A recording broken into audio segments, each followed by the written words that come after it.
Halo, perkenalkan nama saya Donan Satria Yuda. Saya dosen di Laboratorium Sistematika Hewan Fakultas Biologi UGM, dosen pembina kelompok studi herpetologi KSH dan kepala Museum Biologi UGM. Di sini kami dari Laboratorium Sistematika Hewan, teman-teman mahasiswa dari KSH dan Museum Biologi UGM mencoba memberikan informasi mengenai jenis-jenis ular berbisa di DIY dan teknik penanganan ular berbisa jika masuk ke rumah. Kami rasa penting untuk dapat membagikan informasi ini karena kurang tahunya masyarakat umum mengenai pengenalan jenis ular dan teknik penanganannya. Sehingga setiap bertemu ular, maka langsung dibunuh. Jika banyak ular yang mati, maka keseimbangan ekosistem akan berubah. Ular seperti makhluk hidup lainnya. Mereka berhak hidup, berhak untuk bertempat tinggal di bumi. Ular dan hewan lain tidak memiliki perjanjian kepemilikan lahan atau tanah, sehingga ular dan hewan lain dapat masuk ke wilayah pemukiman manusia dan manusia membunuh ular tersebut dengan alasan memasuki wilayah rumah saya dan nanti akan menggigit saya serta keluarga saya.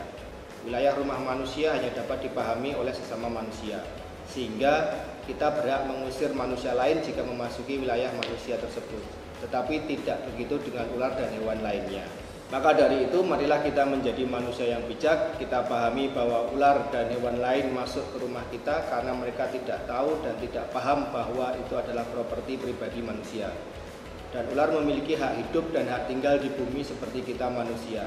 Sehingga jika kita bertemu dengan ular, sebaiknya kita hindari atau kita tangkap hidup dan kita singkirkan ke area yang jauh dari aktivitas manusia. Setelah tayangan ini akan ada penjelasan mengenai sebagian jenis ular berbisa yang berada di DIY dan merupakan koleksi Museum Biologi UGM. Penjelasan mengenai teknik penanganan ular berbisa agar kita bisa singkirkan hidup-hidup ke tempat yang lain.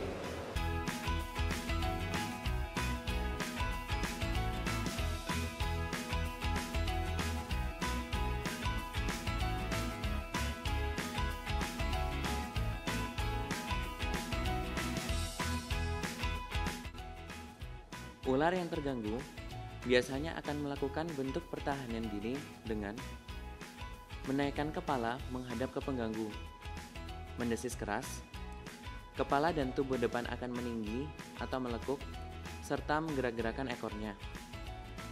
Jika ular melakukan perilaku tersebut ketika terpojok, maka dapat diartikan bahwa ular tersebut sedang memberikan peringatan dan merasa terganggu.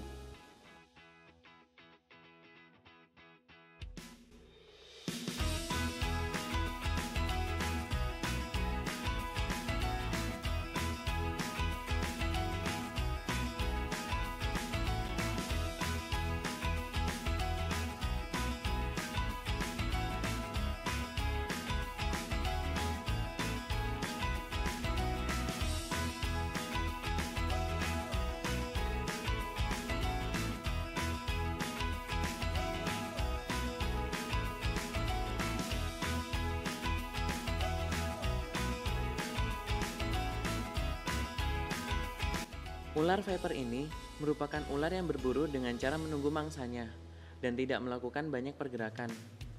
Selain itu, kelompok ular ini juga memiliki kemampuan kamuflase yang baik, sehingga keberadaan ular ini tersamarkan dengan baik di lingkungannya. Kombinasi sifat ini menyebabkan kasus gigitan ular ini cenderung tinggi.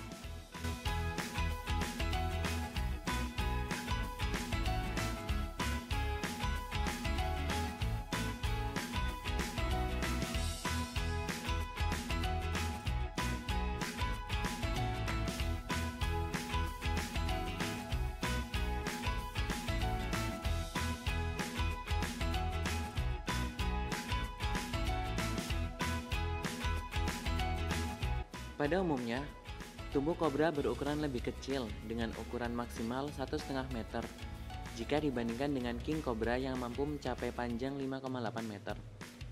Selain itu, warna tubuh kobra biasanya abu-abu gelap sampai hitam dan tidak berpola jika dibandingkan dengan pola banded atau berbelang-belang pada tubuh king cobra. King cobra merupakan ular berbisa terpanjang yang ada di dunia dan memiliki kebiasaan memakan ular lain.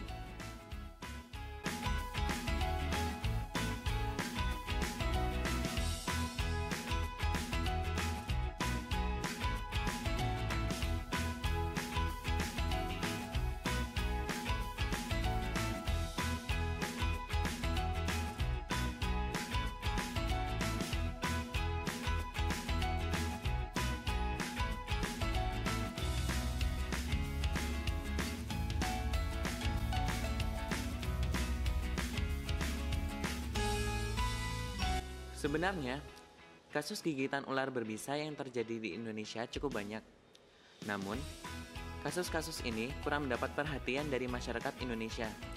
Bahkan, media massa pun hanya mempublikasikan beberapa gigitan ular yang berakibat fatal, seperti mengakibatkan kelumpuhan atau kematian kepada korban. Padahal, efek gigitan dari ular berbisa itu sangat beragam, tergantung dari imunitas korban dan seberapa cepat gigitan ular berbisa tersebut ditangani.